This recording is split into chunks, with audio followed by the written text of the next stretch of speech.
Del Evangelio según San Marcos. Cuando arrestaron a Juan, Jesús se marchó a Galilea a proclamar el Evangelio de Dios.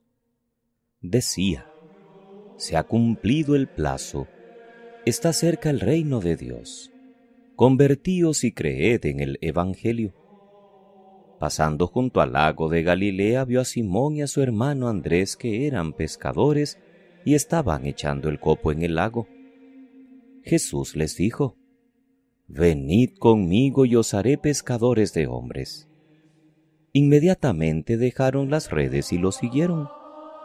Un poco más adelante vio a Santiago, hijo de Zebedeo, y a su hermano Juan, que estaban en la barca repasando las redes. Los llamó. Dejaron a su padre Zebedeo en la barca con los jornaleros y se marcharon con él. Palabra del Señor. Gloria a ti, Señor Jesús. Es lunes 14 de enero, queridos hermanos. Iniciamos hoy la primera semana del tiempo ordinario. Ayer celebrábamos la fiesta del bautismo del Señor, con la que concluíamos la Navidad, pero a la vez iniciábamos el ministerio público de Jesús. Durante 4 semanas leeremos en la primera lectura la carta a los Hebreos. Desconocemos quién es el autor. Probablemente está inspirada en la doctrina de San Pablo y por eso algunos consideraron que era de Pablo, pero en realidad el lenguaje que se utiliza es muy distinto al que encontramos en las cartas que escribe de puño y letra el apóstol. Está escrita cerca del año 67 y va dirigida a personas provenientes del judaísmo y por eso se llama a los hebreos, cristianos provenientes del judaísmo que aparecen cansados o afectados de una cierta añoranza por lo que han dejado: el templo, el sacerdocio, los sacrificios, el culto, la ley de Moisés.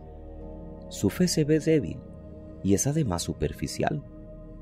Toda la carta va a exhortarles a perseverar e irá mostrando que Jesús es superior a Moisés y a los demás profetas antiguos y a los mismos ángeles. El pasaje de hoy nos introduce, sin demasiados preámbulos, al misterio más profundo de Cristo, el Señor glorificado, el Hijo, heredero, el que nos revela quién es Dios, el reflejo de la gloria de Dios e impronta de su ser. Se pueden considerar estos versículos iniciales como un resumen de todo lo que nos va a decir la carta. Desde luego, es un salto notable desde la perspectiva reciente del niño nacido en la Navidad hasta esta cristología tan densa y profunda. Esta primera página compara a Jesús con los profetas del Antiguo Testamento para decirnos que si Dios nos había hablado a través de ellos, ahora, en la plenitud de los tiempos, nos ha hablado enviándonos a su propio Hijo, a Cristo, el Maestro y Profeta. Dios nos ha dirigido siempre su palabra. No es un Dios mudo. Nos está cercano. Sale de sí y nos habla. Ya en el Antiguo Testamento iba guiando a su pueblo por medio de los profetas, pero en Cristo nos ha dicho la plenitud de su palabra. Qué hermoso sabernos creyentes del Nuevo Testamento. Conocemos a Cristo, creemos en Él, le sabemos presente en su iglesia. Por medio de Él, Dios nos ofrece continuamente su vida. Y por ejemplo, en cada momento privilegiado de la Eucaristía, en que nos habla y además nos da su cuerpo y sangre. ¿Qué respuesta damos nosotros a este don? Si nos llamamos cristianos, deberíamos, como Jesús, con nuestra palabra, dar testimonio constantemente del amor de Dios. El texto del Evangelio de Marcos nos acompañará durante 9 semanas del tiempo ordinario. La página que escuchamos hoy es el comienzo del ministerio de Jesús en Galilea. En los versículos anteriores se nos hablaba del precursor y el bautismo de Jesús en el Jordán, pasajes que ya leímos en Adviento y Navidad. El mensaje que pone Marcos en labios de Jesús es sencillo pero lleno de consecuencias. Ha llegado la hora. Las promesas del Antiguo Testamento se empiezan a cumplir. Está cerca el reino de Dios. Convertíos y creed la buena noticia. La buena noticia que tiene que cambiar nuestra actitud ante la vida. Y enseguida empieza Jesús a llamar discípulos, hoy a 4, 2 parejas de hermanos. El relato es más bien escueto, solo aporta 2 detalles. Es Jesús el que llama, y los llamados le siguieron inmediatamente.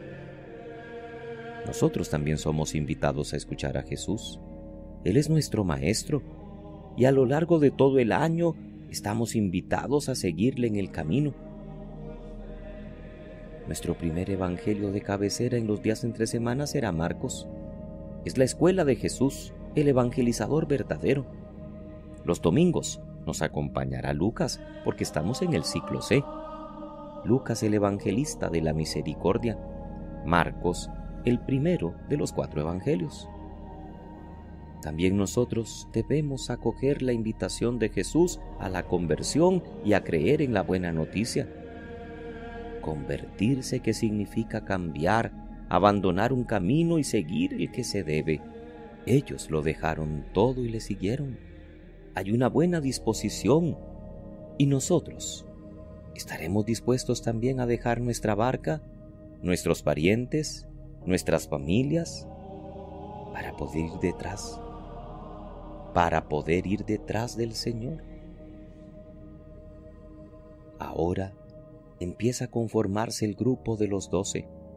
Poco a poco irán madurando, pero ya desde ahora manifiestan una fe y una entrega meritorias. Jesús no es un maestro que enseña sentado en su cátedra, es un maestro que camina por delante.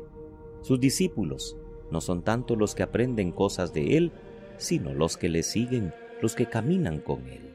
Es más importante la persona que la doctrina. Marcos no nos revela tanto qué es lo que enseñaba Jesús. En algún momento lo dirá ciertamente. Más bien, ¿quién es Jesús y qué significa seguirle? Que pasen muy feliz lunes, queridos hermanos. Que Dios les bendiga.